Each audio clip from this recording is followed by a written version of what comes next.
Bukannya demand demand harus ada dulu atau kita yang menciptakan demand dulu, Mas? Maka tadi demand saya tanya, mau jadi yang terbaik, jadi yang pertama, atau jadi yang paling beda? Oh, itu ya kuncinya. Nah, kuncinya di situ. Kalau demand paling baik, paling terbaik, berarti sudah ada pionir. Ya, benar. Nah, kalau sudah ada pionir, mau jadi yang terbaik harus melakukan apa? Oh iya iya, wah iya iya, Nah, benar. kalau mau jadi yang pertama, berarti belum ada Belum ada, pionir. ya benar. Kalau belum ada pionir, kita mau produk seperti apa? Apakah sepatu yang ada sayapnya? Kemudian kalau paling beda ini banyak aspeknya. Mau beda, paling beda itu paling beda gimana? Mau paling beda segmentasi atas tapi harga bawah misalnya, kayak sepatu yang saya pakai, Aero Street. Ini secara quality dia bagus tapi harganya murah. Harganya Gak murah. tau, mungkin masih bakar duit. Halo, selamat datang di episode pertama podcast Layana Pola. Podcastnya para IT-kers. Oke, Belum dong. bersama saya Rianto sama Mas Anggit, Ya, di mana kita akan membahas berbagai keresahan tentang seputar dunia teknologi. benar sekali. Kali ini kita akan membahas tentang apa ya? Karena kita lagi banyak dengar tentang PHK massal dari berbagai startup, Woi, kayaknya seru deh kalau membahas tentang pekerjaan-pekerjaan apa sih yang kayaknya itu bakal hilang di masa depan. ngeri ngeri ngeri. Ngeri. Kita bakal dihujat kayaknya. Sama itu juga, Mas. Ya. Pekerjaan-pekerjaan yang sekarang tuh nggak ada, tapi Mm-mm. besok kayaknya bakal ada. Oh pasti, Pasti karena akan ada. digantikan dengan orang-orang baru, dengan job-job baru yang akan menyesuaikan dengan demand-nya nanti ini. Ya, bener. Salah satu yang paling nyata itu influencer. Wow, pasti. Dulu nggak ada orang yang tahu apa itu influencer kan. Ya, Sekarang itu jadi pekerjaan idaman. ya. Nah, tapi sebelum masuk ke situ, kita masuk ke yang pertama dulu, Mas. Oke. Pekerjaan-pekerjaan apa sih sebenarnya yang kira-kira tuh bakal hilang pada tahun 2023-an gitu? Kita lihat bisnisnya dulu. Oke. Oke. Apabila dia menjual sebuah produk, Mm-mm. kita asumsikan kita jualan produk sepatu. Iya, Produk sepatu ini apabila produknya sudah selesai produksi, pasti orang butuh butuh produksi dong. Tidak mungkin orang itu akan hilang. Mungkin digantikan mesin bisa. benar. Nah, tapi kalau dia perusahaannya masih baru, pasti tetap butuh manusia dong. Betul. Ya. Setelah produksinya selesai, pasti dia akan memasarkan. Iya. Memasarkan ini kalau zaman dulu, zaman kita masih muda, itu pasti menggunakan sales. Iya. Salesman kan dia modelnya canvassing door to door ke satu klien ke klien lainnya untuk menawarkan bahwa kita punya sepatu baru dengan kondisi sekian, apa demikian, keunikannya ini, keunggulan ini dan sebagainya. Nah, dengan gaji bulanan, UMR gitu kan, berapa sih target yang akan dia dapat gitu? Pasti banyak harusnya Eh, targetnya. pengennya ownernya banyak. Iya. Dia lupa bahwa dia itu manusia. Oh iya, benar Ada benar. batasnya gitu. Nah, dengan era teknologi seperti ini, itu nanti salesman itu akan tergantikan, Akan hilang. akan hilang. Akan diganti dengan apa? Google Ads, Facebook Ads, TikTok Ads, apalagi YouTube Ads, dan akan menjadikan pekerjaan baru untuk content planner, yang Oh mana iya iya iya. tugasnya membuat konten, menghandle ads, kemudian membuat campaign-campaign yang menarik untuk bisa dijadikan sebuah sebuah closing penjualan gitu. Jadi nggak perlu lagi yang namanya salesman. Mungkin salesman akan bukan hilang tapi akan digeser pekerjaannya menjadi content planner itu tadi. Dengan basic jualannya dia, komunikasinya dia akan dirubah fungsi dan tujuannya gitu. Berarti udah nggak perlu lagi tuh sales yang door to door dari menawarkan produk dari satu tempat ke tempat lain gitu. Ya ini kembali ke bisnisnya. Kemungkinan pasti masih ada bisnis yang menggunakan metode serupa, tapi kebanyakan pastinya akan bergeser menggunakan Google Ads ataupun digital ads semacamnya itu. Karena kita tidak menggunakan manusia, tapi kita menunggangi behaviors yang sudah tercipta pada sosial media itu. Apabila kita sering mengeklik sepatu, maka timeline kita akan isinya sepatu semua dong. Iya, benar itu. Nah, kita menaruh iklan di situ dapat itu. Dan target yang mau kita sentuh itu bisa ditaker. Jadi kalau kita pakai salesman manusia, dia bisa aja dia sakit, bisa aja dia ada layat keluarganya meninggal lah dan sebagainya. Nah, itu sering terjadi gitu. Dan kalau menggunakan ads itu bisa menggantikan, bahkan bisa lebih cepat dan efisien, bisa lebih ketakar. Nah, orangnya ini bakal kemana? Apakah harus di PHK? Tentu tidak. Bisa dilatih dengan teknik-teknik content planner tadi yang saya sebutkan gitu. Oh, berarti tetap peralihan peran ya, berarti ya, lebih ke peralihan peran. Asal orang tersebut mau berubah. Kita ingat beberapa tahun lalu ada sebuah brand besar yang mana dia tidak melakukan kesalahan apapun ngakunya, tapi dia tidak mau berubah dengan perkembangan teknologi yang ada, yang membuat dia hilang seketika dan Nokia. ya itu. Oh iya, itu ya. Jadi intinya pekerjaan yang akan hilang itu pasti akan tergantikan dengan teknologi yang baru dan cara baru, kemudian tugas yang baru. Jadi bagi teman-teman yang memiliki skill tertentu, setiap berkala memang harus dilatih lagi apa sih yang menjadi potensi untuk kedepannya gitu. Jadi jangan cuma berhenti pada skill yang saat ini untuk bisa tetap bertahan pada industri. Berarti memang semuanya bakal serba digital ya? Ya, semuanya digital. Bahkan misalnya semua ini kan kalau kita main di teknologi saat ini karena kita software house, kita sering membuatkan aplikasi bahkan software untuk beberapa customer perusahaan gitu kan. Semua akan berujung pada tersoftware pada akhirnya. HR sudah ada aplikasi mulai dari rekrutmen sampai penggajian payroll itu sudah ada aplikasinya, sudah banyak yang jual. Kemudian accounting, finance itu juga sudah banyak yang jual seperti Accurate, accounting maupun Zahir itu sudah banyak yang jual. HR tadi seperti Slicker, kemudian finance juga ada jurnal. Kemudian di marketing CRM sudah pasti juga banyak yang sudah menjual. Jadi tinggal apa? Tinggal satu admin untuk menghandle semua pekerjaan itu. Berarti itu artinya kayak pekerjaan-pekerjaan kayak HR gitu, akunting gitu, semuanya nanti akan hilang, akan digantikan dengan sistem. Iya, akan digantikan dengan sistem. Karena itu memang lebih efisien dan tidak perlu banyak SDM yang terlibat di situ. Kita kalau sebagai pebisnis pasti akan memikirkan bagaimana caranya bisa efisien. Kita tidak munafik ya. Kalau kita punya bisnis pun, kalau pasti ada teman-teman yang bilang, wah ini apa namanya,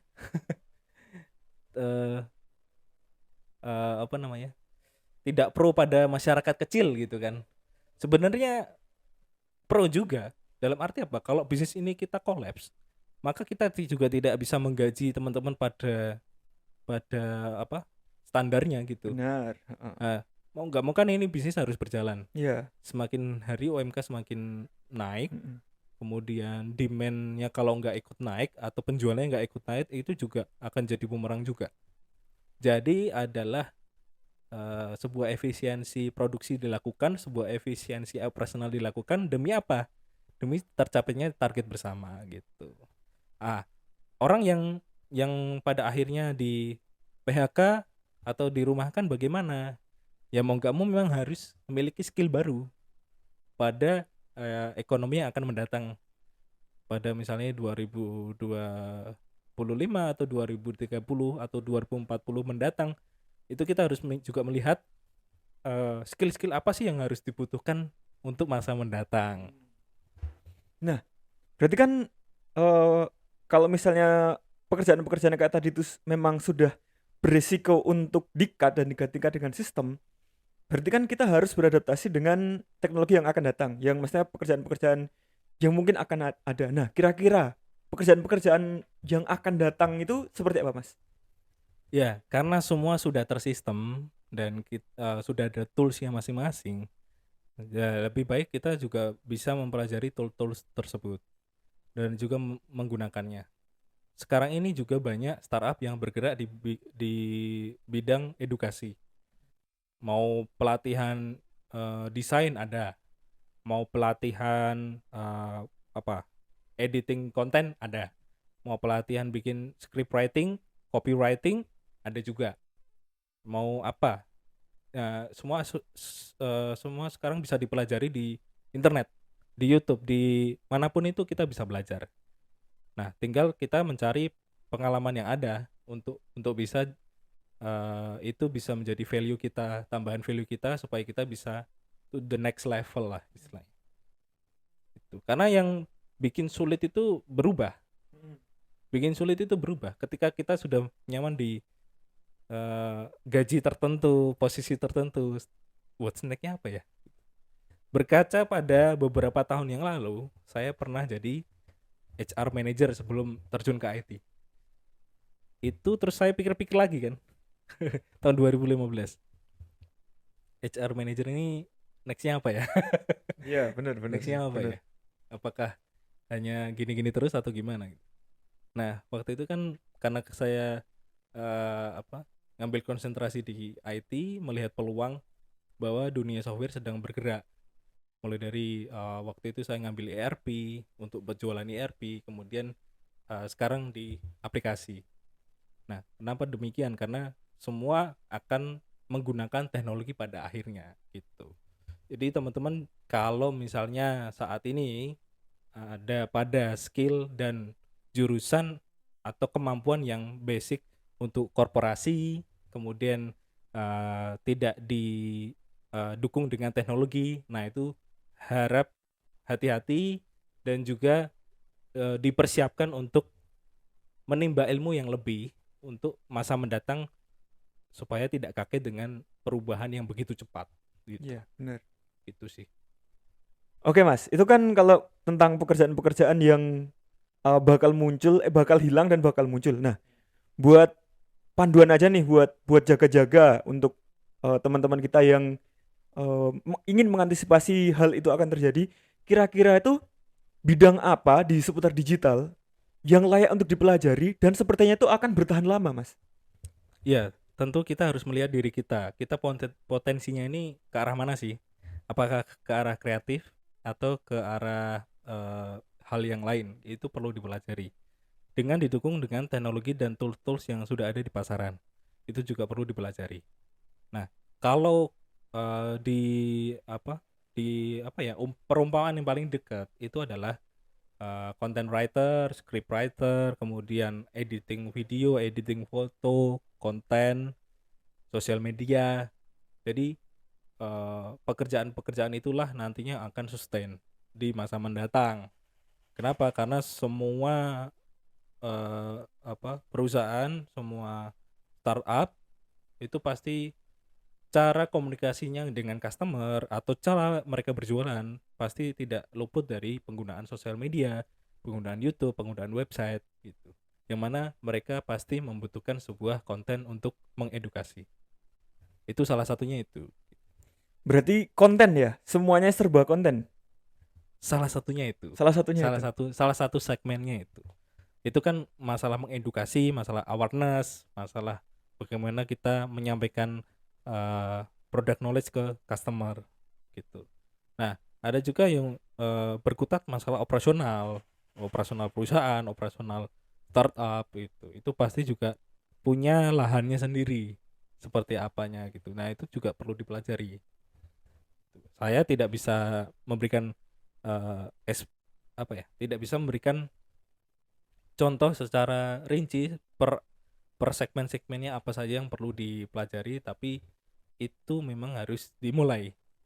Mulai aja dulu dengan hal yang kamu suka, kemudian cari edukator-edukator yang kamu sukai juga. Di YouTube ada, di pelatihan seperti itu tuh banyak. Jadi bisa dipelajari dan bisa diterapkan dan bikin portofolio. Nah, itu juga penting, personal branding. Personal branding kenapa penting? Karena kita memberikan informasi, memberitahu pada dunia kita ini siapa, kita punya kemampuan apa, kita punya portofolio yang seperti apa, sehingga orang tahu, oh ternyata si ini tuh sekarang kayak gini loh. Dulu orang taunya saya rekrutmen, karena juga saya bekerja di perusahaan rekrutmen outsourcing, HR gitu. Nah, mulai ke sini saya membranding diri saya di Instagram, di website, di LinkedIn. Saya adalah seorang IT manager yang tugasnya membuat aplikasi, membuat website sesuai dengan pesanan customer gitu. Jadi itu yang kita komunikasikan melalui kanal-kanal sosial media kita, website kita gitu. Supaya orang tahu, oh Mas Anggit itu sekarang tugasnya kayak gini. Oh besok kalau saya butuh ini, saya kontak Mas Anggit. Kan gitu. Contoh Mas Yanto dulu adalah Mas, pedagang kopi, pembuat kopi ya, Barista. barista. Nah, sekarang mulai beralih menjadi content creator.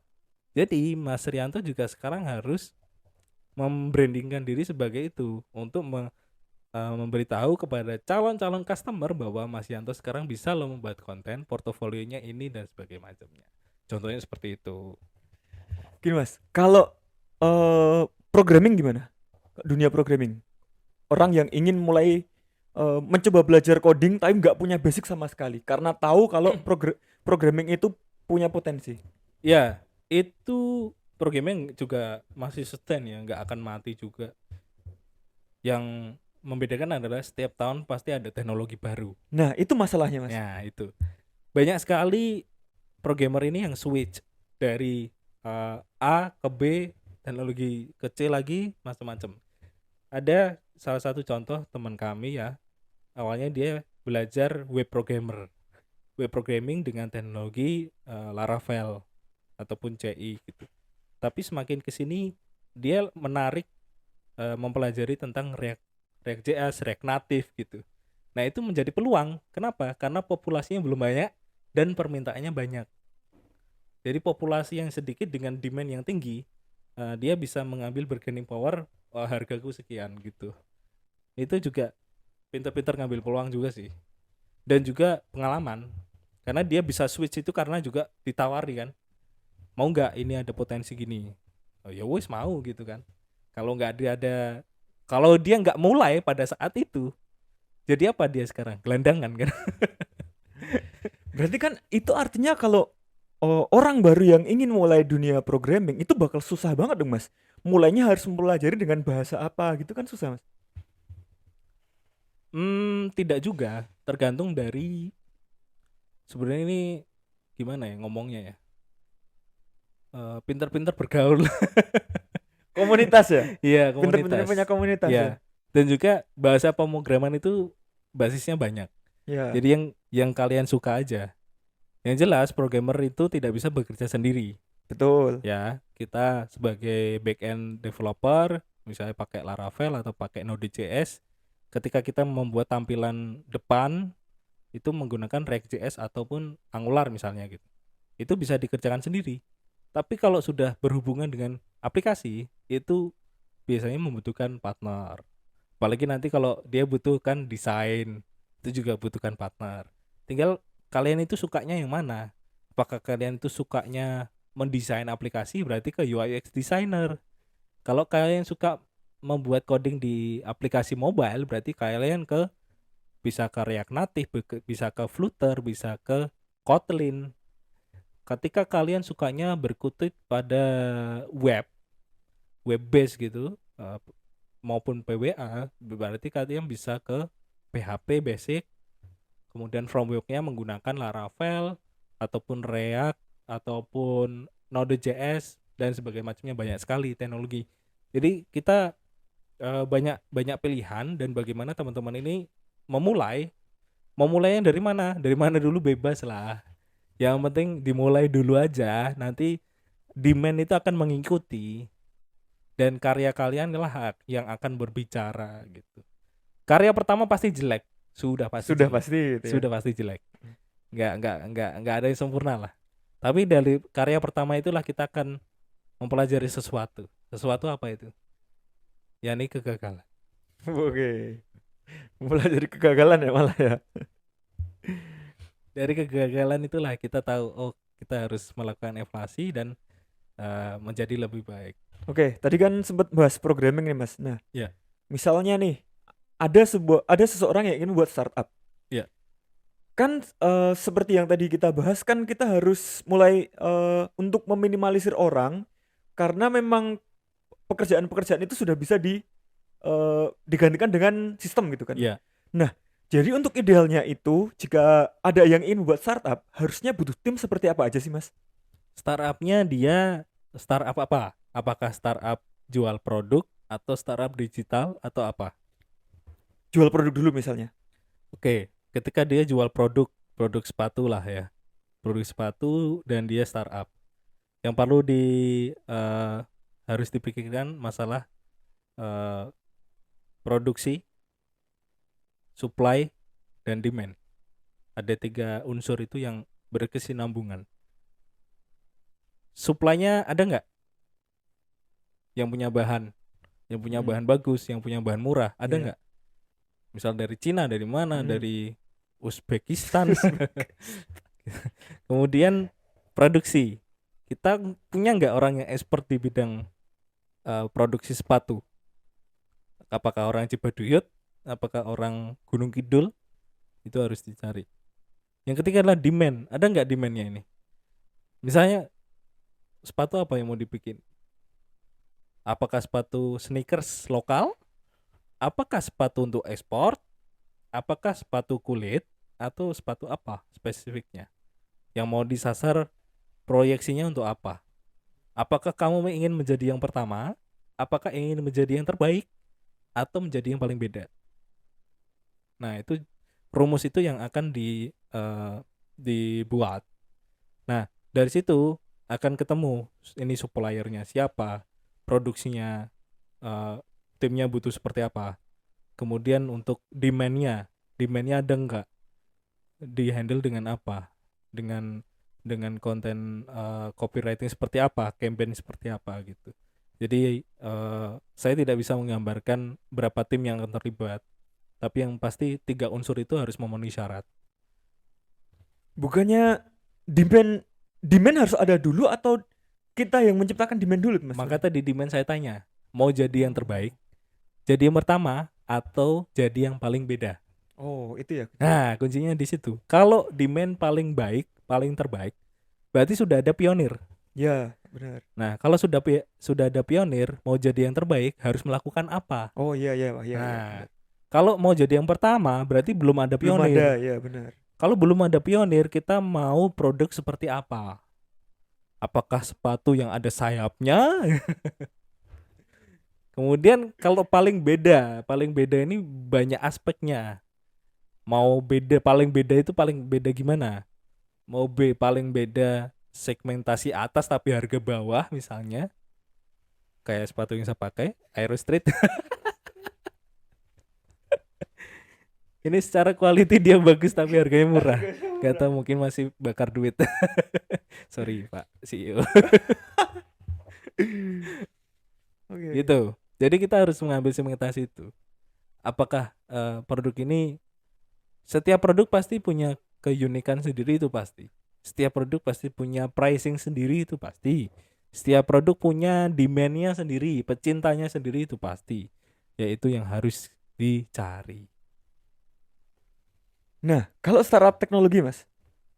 Kalau startup teknologi itu banyak cara, banyak jalur yang bisa ditempuh. Ada jalur lomba, kompetisi ya. Iya. Ada jalur door to door untuk mencari investor. Ada jalur menggunakan dana pribadi, tapi konsepnya sama. Supply, demand, dan produksi. Supply, demand, dan produksi. Kita mau nyinggung siapa ini startupnya? Aduh, secara general aja daripada ada yang tersinggung nanti. Gitu. Jadi itu tadi Ya gitulah pokoknya. agak agak ini ya, agak sensitif ya. Nah, iya itu kan secara kalau berarti kan timnya harus memenuhi tentang tiga itu. Supply, Iya, demand dan produksi. iya, iya.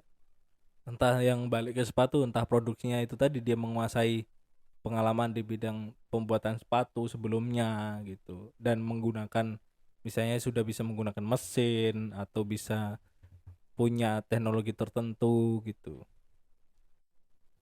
Kemudian untuk demandnya pasti dia punya apa, campaign manager yang sudah punya eh, pengalaman di bidangnya sebelumnya. Kemudian dia sudah punya tim khusus kontennya, dari pembuatan eh, product knowledge-nya, foto produk misalnya, atau captionnya yang semenarik mungkin gitu.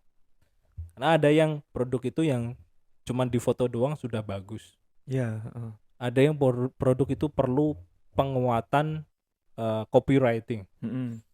Ada yang produk yang perlu dua-duanya baru bisa kuat.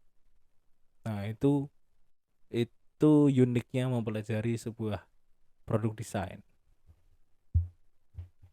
Nah, kalau balik lagi ke startup itu, Mas, itu kan harus memenuhi tiga unsur itu, supply, demand, dan produksi. Nah, itu apakah benar-benar di satu status startup itu harus benar-benar punya tim untuk menghandle semua itu atau bisa bisa mengambil dari pihak luar gitu, Mas? Kalau startup baru kok rata-rata mengambil dari luar ya. Rata-rata gitu. Iya. Tapi untuk startup yang sifatnya teknologi biasanya dia punya sendiri. Oh ya. Jadi minimalnya si levelnya itu sudah menguasai tiga unsur itu. Oh ya ya ya benar. Gitu. Biasanya gitu. Terus apa lagi? Hmm, apa ya? Sebagai sebagai simpulannya apa ya?